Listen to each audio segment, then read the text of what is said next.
Arman Tsarukyan just dropped a very interesting update after jumping on a stream with Aiden Ross, and it ties directly into the chaos building around UFC 324. Arman confirmed he's staying in the United States, especially after those photos of Justin Gaethje's staph infection started circulating online. The implication is obvious. He wants to be close and ready in case the UFC needs a backup fighter on short notice. He openly acknowledged his current position in the division and made it clear he's doing everything possible to stay in the UFC's good graces and win their trust by being available when it matters. On the Gaethje side, the situation feels just as serious. According to Trevor Whitman, this is viewed as their last title run. If Justin loses, there's no interest in hanging around as a gatekeeper or chasing paycheck fights. This is all or nothing. A win, however, keeps everything alive, including a potential title unification down the line. That unification picture is where things get complicated. Ilia Topuria is currently on hiatus due to personal reasons, and while a Gaethje win would normally point straight toward a unification fight, Dana White hasn't sounded fully committed to that idea. I saw Justin, they were saying he had a staph infection, so if Justin were to back out, would you take his spot? Yes, I'm here, that's why I'm in US, and oh wow. I'm on a strict diet, so I wanna jump in if they need me, if they call me. So because I lost my chance last year, and now I gotta do something, I love hearing that, man. You were gonna fight Islam, you messed up your back. So I did the MRI after the fight, and it shows like a hernia. So I have that thing. Okay. And I may need surgery, I may not. So we'll see if it's gonna bother me again. I gotta do surgery. Gotta remove the hernia. Yeah, remove it. Gotcha. So, was it pretty painful? Yeah, my back was stuck. I couldn't move. Man. And then in 2-3 weeks, I started moving, running.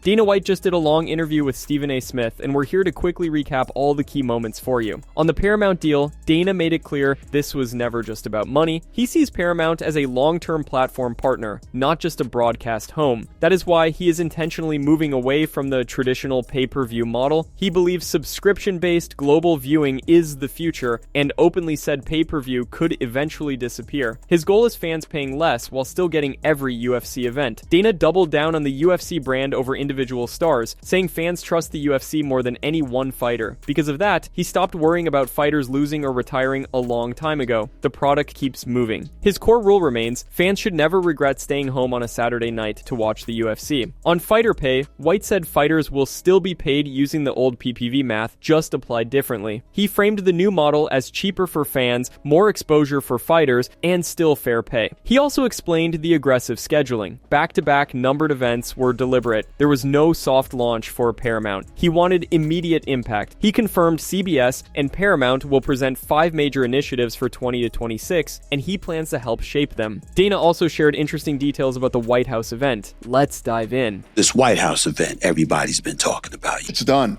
Wow. So we literally just did, my head of production went over there. My ops people went there, went through everything with the president's team. Then the president signed off on everything, and we're a go. So I have Zuffa Boxing on the 23rd of this month. The 24th is UFC, and as soon as those 2 fights are over, I start working on the White House fight. Wow. What made you come up with that idea to have a fight at the White House? We're sitting at a fight. He looks at me and says, we should do a fight at the White House. I said, yes. Okay, I'm in, Just that simple. Yeah. And when you think about it, when you think about sports, Bush was a big baseball fan. Yes, he was. Obama, Part NBA. owner. Obama, NBA, yeah. absolutely. And Trump is a UFC fan. Aslanbek Badaev, the biggest Russian MMA journalist and the freshly crowned best Russian MMA journalist of 2025, just dropped absolutely wild news that set the entire Russian MMA world on fire. He just revealed that Dana White personally reached out to Khabib to open negotiations about a potential return tied to a massive, once-in-a-lifetime event at the White House. This all started after multiple Russian outlets reported that Saudi businessmen are ready to financially back the UFC, and and cover Khabib's salary if he agrees to come back for a single fight. The number being floated is insane, a reported $100 million for one fight. That figure would shatter every pay record in UFC history by a mile and put it in a different universe altogether. Reports claim that United States President Donald Trump is fully on board with the idea and views Khabib as the top pound-for-pound fighter in the world, even years after retirement. Nothing is signed or official, but a direct phone call already happening shows this is more than internet noise. What once sounded unreal is now being backed by one of the most credible voices in Russian MMA. Let's dive in. Dana White and his team requested a phone call with him, and they spoke just a few days ago. You need to understand how serious this is on their side. An official request was sent through the Russian UFC media team to set up that call. This kind of outreach happens more than people think with Western figures. Dana regularly gets on the phone when something really matters to him. Sometimes he even calls to let the Russian UFC team know which journalists should be banned from future events if he did not like something that was said or written. Conor McGregor has done the same in the past. Years ago, a Russian fighter said something off about Conor, and Conor went as far as reaching out through the UFC's Russian media team to find out exactly who said it.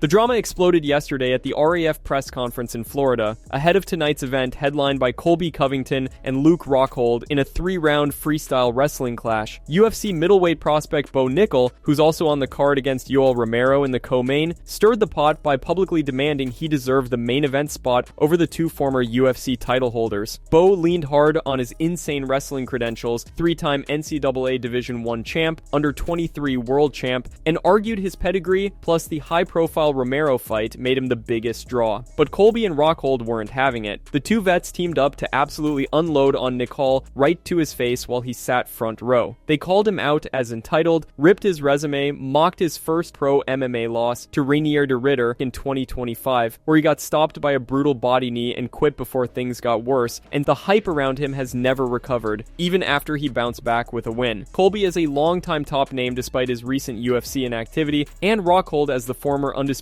middleweight champ, built the platform for this event, not college accolades. I'm just here to save wrestling, you know, like you got some boring entitled bozos in this building that think they should be in the headliner. My name's in history in Madison Square Garden for being the biggest draw there, you know. I'm not out here giving the Sandusky special. Didn't you get beat up by a Dutch kickboxer? I forgot. Remember your cardio, you wore out, you got beat up by a Dutch kickboxer, that's right. Come on, Bo. Come on, bro. Have you ever been a main event? No, you've never been a main event.